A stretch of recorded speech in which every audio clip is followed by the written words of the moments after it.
মমতা বন্দ্যোপাধ্যায় কি মানুষ বিরোধী হয়ে উঠেছেন? স্পেসিফিক্যালি হিন্দু বিরোধী তো নয়, সংখ্যালঘুদেরও ব্যবহার করছেন, ওটাও তো বিরোধিতা। তাদেরকে ব্যবহার করে তাদেরকে যে হিংসা করাচ্ছেন কিছু ক্ষেত্রে, যেমনটা কাসেম ভাই বলছিল, উনি কি মানুষ বিরোধী? উনি কি করছেন? কি এই বাংলায় হিন্দুদের রক্তে লাল হয়ে যাবে বাংলার মাটি? এটা কি করে মেনে নেওয়া যায়? দেখুন, সেই দিন দিল্লির রাজপথ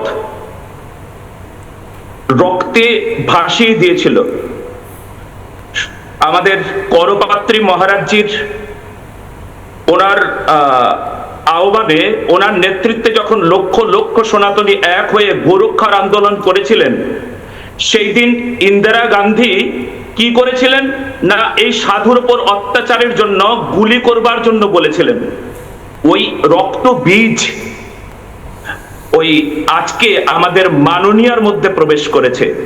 এত অমানবিক, এত নিষ্ঠুর, এত নির্মমতার পরিচয় দিচ্ছেন উনি। হায় হায় হায় হায়। যেখানে আপনি বললেন না কিছুক্ষণ আগে যে আপনি একটা অমানবিক একটা দৃশ্য দেখলেন। এই মানুষ নন, উনি মানুষ নন।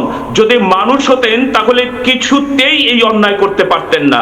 আজকে যে মানুষগুলোর রক্ত মাটিতে পড়েছে আর সেই মাটি অপবিত্র হয়েছে, আজকে আবার নতুন একটা অধ্যায় তৈরি করছেন মাননীয়া। কি অধ্যায় তৈরি করছেন? যে ইনি নির্মমতার একটা পরিচয় দিয়ে জগৎকে শিক্ষা দিচ্ছেন। ওগো জগতের মানুষ, তোমরা দেখো, সবাই আমার নির্মমতাকে দেখো, আমার নিষ্ঠুরতাকে দেখো। আর আমার সময় হয়ে গিয়েছে, আমার আর সময় নাই, এখন শেষ সময়।